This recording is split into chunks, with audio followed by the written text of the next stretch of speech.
আষাঢ় মাসের মাঝামাঝি সময় টানা ৩-৪ দিন ধরে বৃষ্টি যেন থামার নামই নিচ্ছিল না। কালো মেঘে ঢেকেছিল পুরো আকাশ। গ্রামের চারপাশে পুকুরগুলো কানায় কানায় ভরে উঠেছে। ধান গাছগুলো বৃষ্টির জলে মাথা নত করে দাঁড়িয়ে আছে। সেই গ্রামেই থাকতো রাজু নামের একজন দিনমজুর। স্ত্রী সরলা, ছোট্ট মেয়ে মেঘা আর একটু গরু নিয়ে তাদের সংসার। গত 2 দিন ধরে বৃষ্টির জন্য কোনো কাজ জোটেনি। তৃতীয় দিন সকালেও বৃষ্টি থামার কোনো লক্ষণ দেখা গেল না। আর রাজু ভাঙ্গা জানালা দিয়ে বাইরে তাকিয়ে বলল, এই বৃষ্টিটা যেন আর থামতেই চাইছে না গো। কতদিন হয়ে গেল কাজে যেতে পারিনি। এভাবে আর কদিন চালাবো বলো তো? সংসারের খরচ তো আর থেমে থাকে না। ভগবান যে কবে একটু মুখ তুলে তাকাবে। এত কেন ভেঙে পড়ছো? আমার তো মনে হয় আজকালের মধ্যে বৃষ্টিটা অনেকটা কমে যাবে। তখন আবার তুমি আগের মতো কাজে যেতে পারবে। সৃষ্টিকর্তার উপর একটু বিশ্বাস রাখো। ঘরে যে চাল আছে তাতে আজ আর কাল কোনো মতে হয়ে যাবে। আর সবজি তো আমাদের বাড়ির বাগানেই আছে, তাই না? এত চিন্তা করো না, আমি খাবার বেড়েছি, এসো খেয়ে নেবে। এই কথা বলে সরলা ধীরে ধীরে রান্নাঘরের দিকে চলে গেল।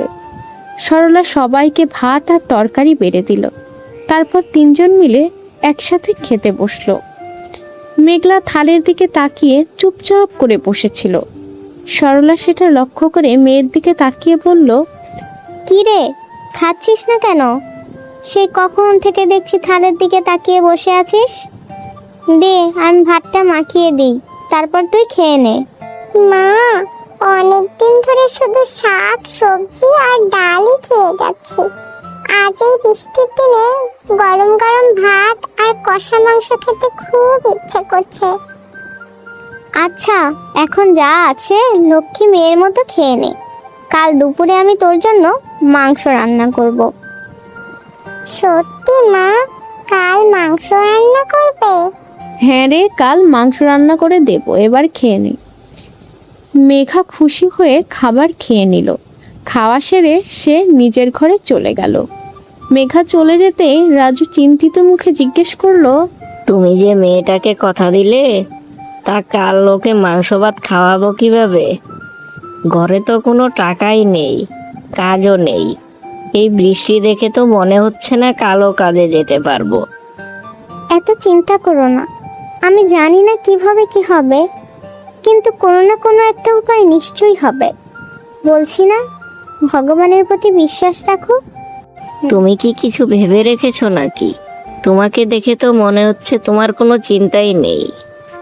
না, এখনো কিছু ভাবিনি, তবে এত চিন্তা করে কি লাভ? দেখি কাল কি হয়, কোনো একটা উপায় ঠিকই বের হবে। বেলা গড়িয়ে বিকেল হয়ে গেল। বৃষ্টি তখন একটু কমেছে। রাজু সিদ্ধান্ত নিল সে তার বন্ধু বিমলের কাছে যাবে, হয়তো কিছু টাকা ধার পাওয়া যেতে পারে। রাজু বৃষ্টির মধ্যে বিমলের বাড়ির দিকে গেল। বিমল রাজুকে দেখে বলল, আরে রাজুদা, এদিকে আজ কি মনে করে? এই বৃষ্টির মধ্যে তো কাউকেই ঘর থেকে বেরোতে দেখা যাচ্ছে না। এই চলে এলাম। বাড়িতে বসে বসে তো কোনো কাজ নেই, তাই ভাবলাম একটু তোর সঙ্গে দেখা করে যাই। তাছাড়া সারাদিন ঘরে বসে থাকতে থাকতে কেমন যেন দম বন্ধ লাগছে। ও তাই বলো? এসো এসো, ভেতরে এসো। বাইরে দাঁড়িয়ে থাকলে আবার ভিজে যাবে। কি আর বলবো তোমাকে, এই বৃষ্টিতে কোনো ইনকাম নেই, কাজকর্ম সব বন্ধ হয়ে পড়ে আছে। তারপর আবার কালকে ছেলেটা বৃষ্টিতে ভিজে জ্বর বাঁধিয়ে ফেলেছে। ওষুধের যা দাম হয়েছে, কিনতে গেলেই মাথা ঘুরে যায়। একদিকে কাজ নেই, অন্যদিকে খরচ বেড়েই চলছে। কিভাবে যে সংসারটা চালাচ্ছি সেটা আমিই জানি। মাঝে মাঝে মনে হয় বৃষ্টিটা যেন গরিব মানুষের কষ্ট আরও বাড়িয়ে দেওয়ার জন্যই নেমেছে। বিমলের মুখে এসব দুঃখের কথা শুনে রাজু আর তাকে টাকা চাওয়ার কথা বলতে পারল না। অনেক তো সন্ধ্যা হয়ে গেল বুঝলি, এবার উঠি বিমল। বৃষ্টিটাও আবার বাড়বে মনে হচ্ছে। বাড়ি ফিরতে ফিরতে অন্ধকার হয়ে যাবে। রাস্তায় এখন যা সাপখোপের উপদ্রব। এতটাই খারাপ অবস্থা যে তোমাকে 1 কাপ চাও খাওয়াতে পারলাম না। আরে বুঝি রে, তোর অবস্থা সবই বুঝি। এসব নিয়ে আর ভাবিস না। চল, আমি তাহলে যাই, পরে আবার দেখা হবে। এই বলে রাজু ধীরে ধীরে নিজের বাড়ির পথে বেরিয়ে পড়ল। বিমলের বাড়ি থেকে বেরিয়ে রাজু গ্রামের মোড় দিয়ে হেঁটে আসছিল। তখনও আকাশে কালো মেঘে ঢাকা ছিল, মাঝে মধ্যে ঝিরঝির করে বৃষ্টি নেমেছে। কাঁচা রাস্তার দুপাশে ব্যাঙ ডাকছে। অন্যদিকে গ্রামের বটতলার নিচে বাঁশের তৈরি একটি মাচা ছিল। গ্রামের লোকজন প্রায়ই সেখানে বসে গল্প গুজব করত। সেদিনও গ্রামের জমিদারের ছেলে এবং তার বন্ধুরা বসে গল্প করছিল। হঠাৎ তার বন্ধু বলল, কি গো লালুদা, কি হয়েছে তোমার? সেই কখন থেকে দেখছি তুমি চিন্তিত হয়ে বসে আছো। আর বলিস না, পাশের গ্রামে বন্যা হয়েছে, তাই বাবা বলেছে তাদেরকে ত্রাণ দেওয়ার ব্যবস্থা করবে, কিন্তু তাদের জন্য খাবার রান্না করার কোনো লোকই পাওয়া যাচ্ছে না। ও সেই কথা। আরে দাদা, কোনো চিন্তা করো না, আমাদের পাশের বাড়ির যে সরলা কাকিমা আছে না, উনি খুব ভালো রান্না করে, তাকে দিয়েই রান্না করানো যাবে। তাহলে আর দেরি কেন, চল এখনই যাই। যদি কাকিমা রাজি হয় তাহলে আমার বড় চিন্তাটা মিটে যায়। কাকিমা, ও কাকিমা, একটু বাইরে আসবে? মেঘা, তোর মাকে একটু ডেকে দিবি, একটা দরকারি কথা আছে। মেঘা দৌড়ে ঘরে ছুটে গেল। কিছুক্ষণ পরে সরলা বাইরে বেরিয়ে আসলো। কাকিমা, আমরা একটা অনুরোধ নিয়ে এসেছি, আপনার সাহায্য দরকার। সরলা অবাক হয়ে বলল, আমার সাহায্য? আমি আবার কি সাহায্য করতে পারি বলো? আরে তেমন কিছুই না, আমাদের পাশের গ্রামের নদীর বাঁধ ভেঙে সব বাড়িঘর তলিয়ে গেছে, তাই লালুদার বাবা বলেছে যে ওই গ্রামে ত্রাণ দেবে। তাই কালকে সকালে সবাইকে দেওয়ার জন্য একটু লুচি আর আলুর দম করবে। মুশকিল হলো রান্নার লোক পাওয়া যাচ্ছে না। তুমি কি রান্নাটা করতে পারবে কাকিমা? হ্যাঁ, নিশ্চয়ই করব।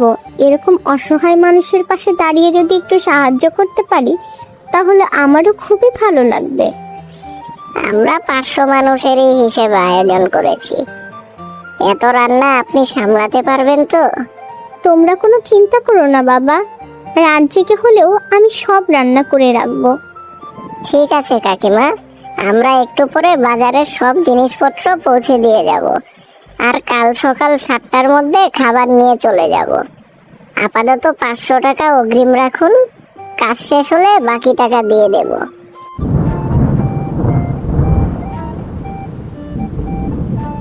রাজু একটু পরে ঘরে ফিরল। রাজু ঘরে ফিরতে সরলা তাকে সব বলল। তখন সরলা বলল, কি আমি বলেছিলাম না কিছু না কিছু একটা উপায় ঠিকই বের হবে? হ্যাঁ, তুমি ঠিকই বলেছিলে, সত্যিই ভগবান আছে। আমি তো একেবারে আশাই ছেড়ে দিয়েছিলাম। কিছুক্ষণ পর লালু আর রতন আবার এলো, সঙ্গে বড় বড় বস্তায় ময়দা, আলু, মশলা, তেল ও অন্যান্য বাজার দিয়ে গেল। সেদিন রাতে খাবার খেয়ে রাজু ও সরলা কাজে লেগে পড়ল। সরলা আলু পেঁয়াজ কাটতে লাগলো, রাজু লুচির জন্য ময়দা মাখতে লাগলো। বাইরে তখনও একটানা বৃষ্টি পড়েই চলেছে। দেখতে দেখতে ভোর হয়ে গেল। সারা রাত পরিশ্রম করে রাজু আর সরলা সব রান্না করে ফেললো। বড় বড় ডেকচিতে আলুর তরকারি আর লুচি গুছিয়ে রাখা হলো। এখন শুধু লাল্লুর এসে নিয়ে যাওয়ার অপেক্ষা। কিছুক্ষণের মধ্যেই লালু, রতন আরো কয়েকজন যুবক ট্রাক নিয়ে বাড়ির সামনে এসে দাঁড়ালো। তারপর তারা বড় বড় ডেকচি সহ সব খাবার ট্রাকে তুলে নিয়ে চলে গেল। সব কিছু গুছিয়ে নেওয়ার পর লালু বলল, কাকিমা, বাকি টাকাটা আমি বিকালে এসে দিয়ে যাব। এই কথা বলে তারা ট্রাক নিয়ে বন্যাকালীন গ্রামের উদ্দেশ্যে রওনা হলো। আমি একটু বাজারের দিকে গেলাম, বুঝলে, মাংসটা কিনে নিয়ে আসি, আর ভাবছি সঙ্গে একটু মিষ্টি ও দই কিনে আনবো। হ্যাঁ, যাও যাও, আর একটু বেশি করে মাংস এনো। কতদিন পরে একটা কিছু খেতে চেয়েছে, আজ ওর মুখের হাসিটা দেখলেই আমার সব কষ্ট দূর হয়ে যাবে। রাজু বাজার ঘুরে মাংস, মিষ্টি, দই সবকিছু কিনে নিয়ে বাড়ি ফিরল। সরলাও আর দেরি না করে রান্না বসিয়ে দিল। কিছুক্ষণের মধ্যে কষা মাংসের গন্ধ পুরো ঘর ছড়িয়ে পড়ল। তখন মেঘা এসে বলল, মা, ও মা, একটু কষা মাংস দাও না, কখন থেকে গন্ধ পাচ্ছি, খেতে খুব ইচ্ছে করছে। ঠিক আছে, একটা বাটি নিয়ে আয়, তবে বেশি দেব না, নইলে আবার পরে ভাত খেতে পারবি না। তখন মেঘাকে বাটিতে কষা মাংস দিল। দুপুরবেলা তিনজনেই চান সেরে খেতে বসলো। গরম গরম ভাত আর কষা মাংসের থালা সামনে সাজানো ছিল। তখনও বাইরে বৃষ্টি পড়ছে। তারপরে তারা তিনজন মিলে ভাত খেয়ে আরামে দুপুরবেলা ঘুমিয়ে পড়লো। কারণ সারা রাত তারা কাজ নিয়ে ব্যস্ত থাকায় তারা কেউই ঘুমিয়েছিল না। বিকেলের দিকে লালু তাদের বাড়িতে আসলো। কাকিমা, ও কাকিমা, এই নিন আপনার বাকি 1500 টাকা। আর যদি আবার এরকম কাজ হয় তাহলে কিন্তু আপনাকেই বলবো। আপনি পারবেন তো করতে? হ্যাঁ হ্যাঁ বাবা, আমি সব সময় তোমাদের জন্য প্রস্তুত রয়েছি। এরকম কাজ আসলে তুমি আমাকে দিও। মানুষেরও উপকার হয়, আমার নিজেরও উপকার হয়। এভাবেই খুশিতে তারপর থেকে সরলা মানুষের জন্য উপকারে কাজ করলো, আর তখন সরলার নিজেরও কিছু ইনকাম হলো।